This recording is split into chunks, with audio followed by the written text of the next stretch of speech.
की सबसे बड़ी खबर सामने निकल कर आ रही है। बताते चले कि चिराग पासवान ने बड़ी घोषणा कर दी है। चिराग पासवान बिहार विधानसभा चुनाव लड़ेंगे। चिराग पासवान ने कहा है कि बिहार के सभी सीट 243 सीटों पर वो बिहार विधानसभा चुनाव लड़ेंगे। इसी मुद्दे पर हमारे साथ बातचीत करने के लिए हमारे सहयोगी मौजूद है नेहा। नेहा, क्या लगता है कि चिराग पासवान ने जो ये घोषणा की है आरा में कि अब बिहार विधानसभा चुनाव लड़ेंगे और वो भी 243 सीटों पर? बिल्कुल खुशी, चिराग पासवान जब आज आरा में बड़ी जनसभा का आयोजन किया है तो मकसद यही था कि हम अपनी शक्ति दिखाएं। जहां पर चिराग पासवान ने भरी सभा में ये कहा, सभी लोगों के बीच ये कहा कि हम 243 विधानसभा सीटों पर चुनाव लड़ने जा रहे हैं। हालांकि जब वो नीचे उतर कर आए तो उन्होंने कहा कि 243 सीटों पर हम चुनाव जरूर लड़ेंगे, लेकिन वो 243 सीट एनडीए की होगी, यानी कि हम खुद चिराग पासवान हर सीट पर चुनाव लड़ेंगे। कहने का ये तात्पर्य है कि जब एनडीए अपने कैंडिडेट को उतार रही है तो उन तमाम सीटों पर चिराग पासवान के तरह ही कैंडिडेट होंगे, यही समझकर आपको वोट देना है। ये बात जनता के बीच चिराग पासवान ने कही। रही बात की आरा में उन्होंने जब इतनी बड़ी जनसभा का आयोजन किया, इतनी बड़ी जनसभा से उन्होंने ये बात कह दी, तो दरअसल चिराग पासवान का अगर हम लोकसभा चुनाव के दौरान की भाषण की याद करें तो वहां पर भी चिराग पासवान लगातार यही कह रहे थे कि हम 40 लोकसभा सीटों पर चुनाव लड़ेंगे। लड़ा उन्होंने 5 लोकसभा सीटों पर, जो उन्हें दिया गया। राजनीतिक गलियारे में चर्चा यह है कि चिराग पासवान जब भी चुनावी मैदान में उतरते हैं पूरी तैयारी के साथ उतरते हैं, और यही वजह है कि चिराग पासवान उससे पहले प्रेशर पॉलिटिक्स करते हैं।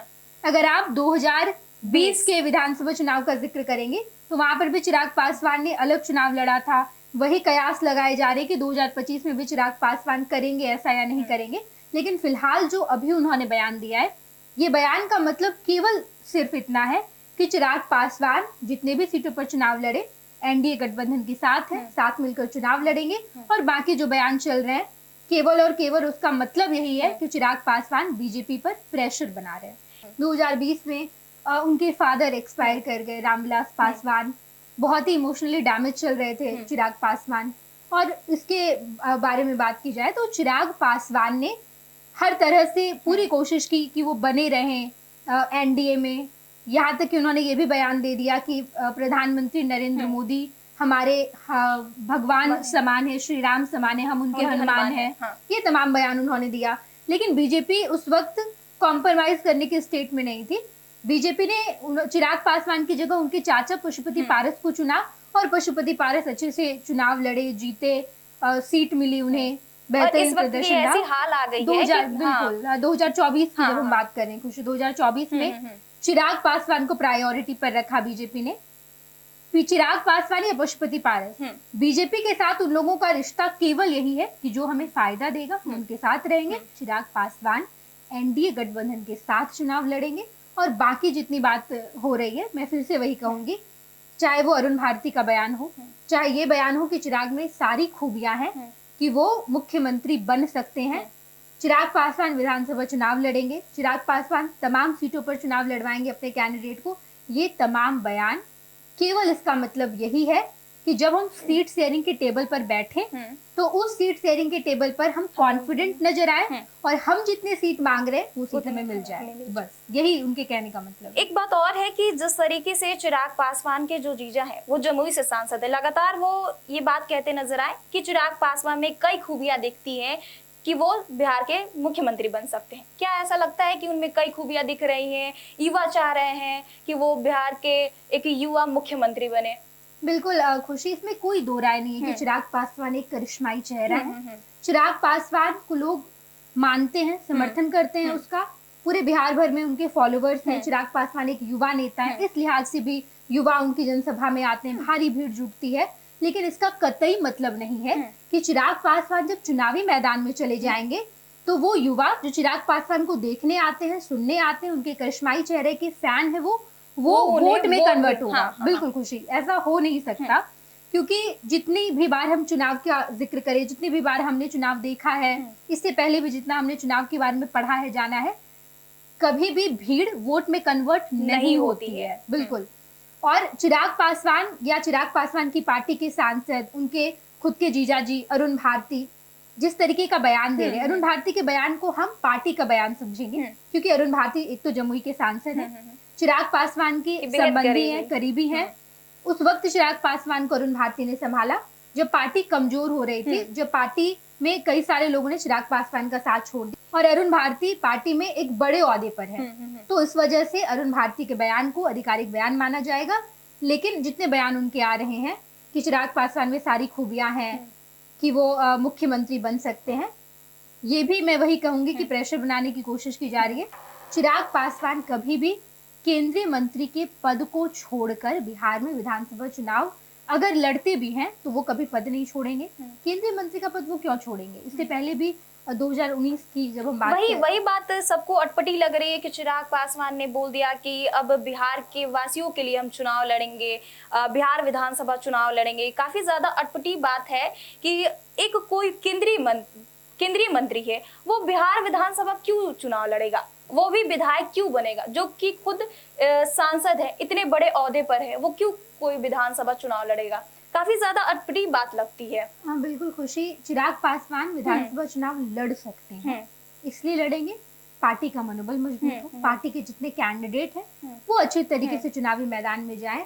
लेकिन जब वो जीत कर आएंगे, अगर वो जीत जाते हैं, अरुण भारती ये कह रहे हैं कि वो सामान्य सीट से चुनाव लड़ेंगे। इस चुनाव को आप ऐसे देखिए कि चिराग पासवान को प्रोजेक्ट करने की कोशिश की जा रही है कि चिराग पासवान केवल दलितों के नेता नहीं है, चिराग पासवान बिहार के नेता है, हर जाति के नेता है।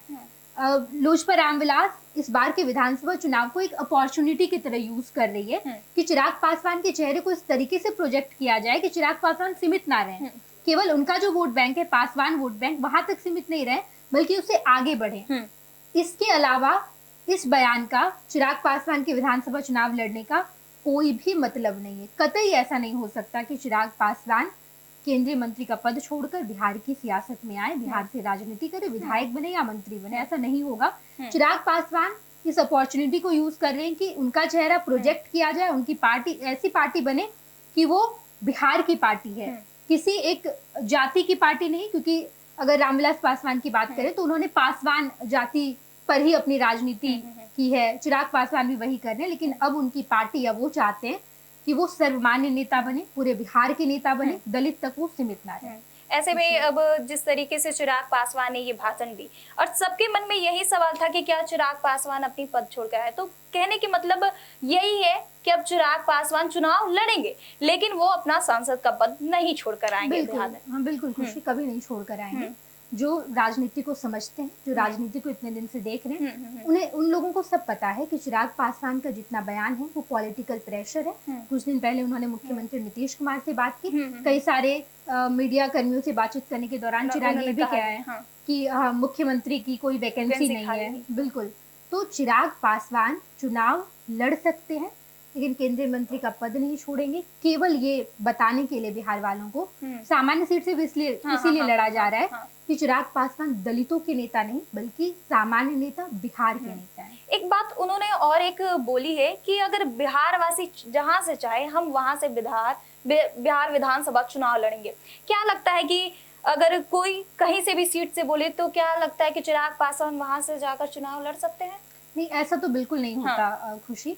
कोई भी कैंडिडेट, चाहे वो बहुत ही बिहार का बहुत बड़ा नेता हो, किसी भी विधानसभा सीट का चयन करके चुनाव नहीं लड़ता। प्रोसेस होता है उसका, उसकी पार्टी उस सीट पर अपने लोगों को लगाती है, सर्वे किया जाता है कि वहाँ कितने वोट बैंक है, हम जब जाएंगे तो कैसा रहेगा, बाकी हिस्ट्री क्या रही है उस विधानसभा सीट की। तो उनकी पार्टी की तरफ से जो रिपोर्ट तैयार किया जाएगा, वो रिपोर्ट अगर चिराग पासवान के फेवर में रहा, अगर पार्टी के फेवर में रहा तो ही उस विधानसभा सीट से चुनाव लड़ा जा सकता है। ऐसा कभी नहीं होगा कि लॉटरी करके या ऐसे करके किसी विधानसभा सीट को दे दिया जाए और चिराग लड़ जाए वहां से विधानसभा चुनाव, ऐसा बिल्कुल नहीं होगा। मतलब कहने का मतलब यही है कि चिराग पासवान ने जो घोषणा की है कि वो बिहार विधानसभा चुनाव लड़ेंगे और वो लड़ेंगे लेकिन वो अपने सांसद का पद नहीं छोड़ेंगे। जिस तरीके से ये कहा जा रहा था उनकी पार्टी की तरफ से कि मुख्यमंत्री की सारी गुण उनमें दिखती है, लेकिन उन्होंने साफ तौर पर आके मीडिया कर्मियों के सामने ये कह दिया था कि मुख्यमंत्री नीतीश कुमार की जिस तरीके से है उन्हीं के नेतृत्व में चुनाव लड़ा जाएगा, मुख्यमंत्री की कोई भी वैकेंसी खाली नहीं। एक बात और है कि जिस तरीके से चिराग पासवान को सबसे ज्यादा प्रायोरिटी दिया गया लोकसभा इलेक्शन में, उनके चाचा को उनकी वजह से निकाल दिया गया और खास बात रही इस भाषण में भी कि उन्होंने जाते जाते एक और बात बोल दी कि किसी की साजिश थी हमें नीचा दिखाने की, किसी की साजिश थी हमारे पार्टी को बर्बाद करने की। बिल्कुल, चिराग पासवान ये हर कोई जानता है खुशी कि चिराग पासवान और उनके चाचा पशुपति पारस इन लोगों की नहीं बनती है। पार्टी अलग कर दिया गया, लोजपा को 2 धड़ा में बांट दिया गया और चिराग पासवान राजनीतिक तौर पर जितने धुर विरोधी हैं पशुपति पारस भी उतना ही विरोध करते हैं चिराग पासवान की। आज के समय में चिराग पासवान किसी का भी खुलकर उतना विरोध नहीं करते, विपक्ष का करते हैं। विपक्ष में भी उनकी अच्छी बातचीत है तेजस्वी यादव से। इसके अलावा बात की जाए तो जनसुराज के सूत्रधार प्रशांत किशोर से उनका कॉर्डियल रिलेशन है बाकियों से। लेकिन पशुपति पारस और चिराग पासवान एक दूसरे के धुर विरोधी हैं, पारिवारिक तौर पर भी बहुत विवाद है, बहुत विरोधी हैं। तो जाहिर तौर पर वो पशुपति पारस के लिए ये तमाम बातें कह रहे थे और इन दोनों का लगा रहता है हमेशा एक दूसरे के विरोधी हमेशा से रहे।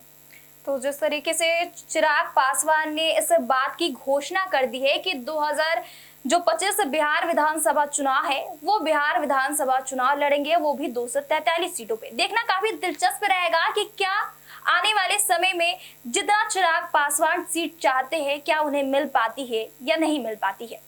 बहरहाल इस खबर में इतना ही। हमारे साथ बने रहिए और देखते रहिए first Bihar Jharkhand. Panorama group, जो सोचता है वो करता है, आपके अपने सपनों का आशियाना।